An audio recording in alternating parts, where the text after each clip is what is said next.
In today's video, we will be taking a look at what happens if the 2024 presidential election was held today, May 13th of 2023. Now, first off, there's a lot of events that are happening right now. DeSantis, the Republican congressman in New York, has been charged with 13 counts, including wire fraud, and could face up to 20 years in prison. While Trump has also recently been found liable of sexually abusing Eugene Caro, who is a writer and opinion columnist. So right now, the events don't look like to be the most in the Republicans' favor, and this map will likely reflect partially upon based on that. Now, first off, the Republican likely states as Republicans start off with typically electoral disadvantage. Alaska and South Carolina, both of these are likely states for the GOP. Iowa, Ohio, these are now typically likely states for the GOP. Iowa typically is, and Ohio as well, considered more bellwether states that are considered bellwether states. They're typically pretty competitive, but not now. Trump has made them much more solidly Republican states.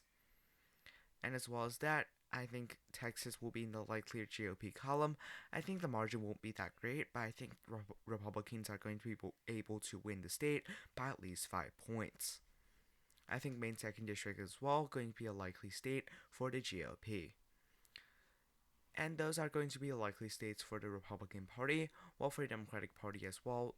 The states of Colorado and New Mexico, these are traditionally likely Democratic states. These are states that are typically more competitive, as well as that, the state of Virginia, that has trended to the Democratic Party in recent years and will give Democrats large victories statewide in all 3 states, as well as that means that large vote should be a likely state for the Democratic Party.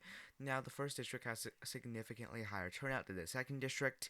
I'm not sure why that is the case, but regardless, there's a lot more votes in the 1st District, making the state overall quite a blue state. Now, that would be therefore the likely states for the Democratic Party. Now, these are going to be a lean and tilt states for both parties, and these are going to be states that truly determines pretty much every presidential election in probably the next 10 years. I'm going to start off with Nevada here. Now, Nevada is an interesting state. It is a state that's trending Republican. Democrats and in 2016 and 2020 got the identical win of 2.4 points in the 2016 presidential election and 2020 presidential election. But Republicans performed significantly worse in 2020, so that should suggest at least that the state is trending red, and there are some signs that the largest county in the state, which is Clark County, is trending to the Republican Party. Nonetheless, the state itself isn't trending that much to GOP, and as of the scenes right now, it definitely looks like the Democrats are going to be nearly ahead because of what's happening with some of the GOP scandals in the recent couple of weeks, and as well as that, the state of Arizona here, I think the state will also go blue in this scenario because of the above listed factors. Again, right now, the GOP is not necessarily in the best shape. Trump is going to be the nominee, and right now he is in some not very good situations, and that would likely hurt him in the presidential election run. Now for the state of Arizona here, it's tilt blue because Maricopa County is traditionally a more moderate county, a county that controls the vast majority of the state's population. I don't think right now they're ready to vote for Donald Trump. Now Florida definitely still going to be in the lean GOP category. This state is trending too far for the GOP for Democrats to have an adequate chance of actually winning the state. Now I think the state of North Carolina too, this will be in the lean GOP category, which gives the Republicans a boost to 235 electoral votes. Again, North Carolina, there are some liberal areas, there are some liberal cities, but I think the conservative areas and really some of the rural areas are just overpowering some of the more liberal areas, such as Wake and Mecklenburg counties, which is, by the way, where Raleigh and Charlotte are located in the state. Now for the state of Georgia. Now, I think this one could actually go probably go red or blue because of the fact that, again, black voters are really turned off by Biden. They feel like Biden has not done all the things that he has promised the Democratic Party will accomplish. And I think this one could really go either way, but I think black voters are definitely not going to vote for Trump. Further, I think Trump has also turned out many of his supporters, so this race I think will be lower turnout than 2020. Nonetheless, I think Democrats do have a narrow advantage in the state of Georgia.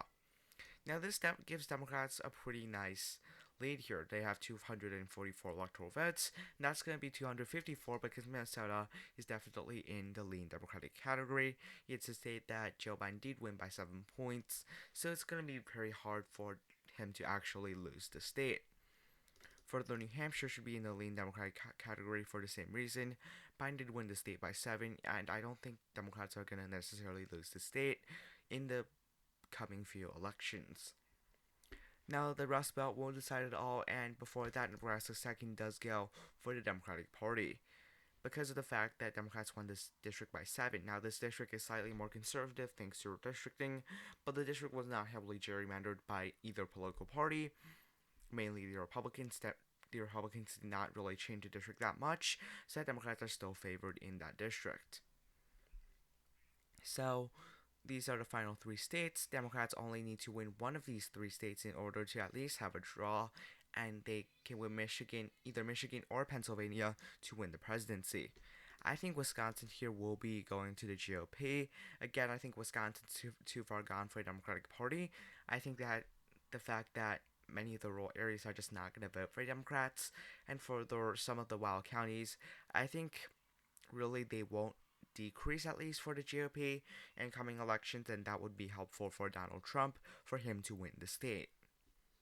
Because presumptively speaking, the GOP is probably going to nominate Donald Trump, and the Democratic Party is probably going to nominate Joe Biden. Now for the state of Michigan here, I do think this state is a state that's going to go blue. The reasoning is quite simple. This is a D+3 state, and further, the state really, some of the areas such as Kent County have been trending blue in some of the recent elections. Now, many of the areas are trending red. Macomb County, around the Detroit suburban areas, have been trending towards the Republican Party, those working class areas that Trump really motivated to help him win in 2016, and help him get a boost in some of these Rust Belt states in 2020. Nonetheless, I don't think it's going to be enough for him to win the state.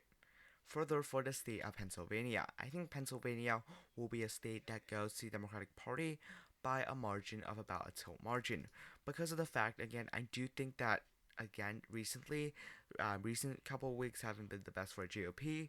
Furthermore, it just seems like that Pennsylvania, Joe Biden was born in the state after all, and I think that Scranton boy kind of chant or something, or a slogan, could help him in the crucial battleground state of Pennsylvania. Anyways, thank you for watching this video. Be sure to like and subscribe to my YouTube channel. Thank you for watching. Have a nice day. Goodbye.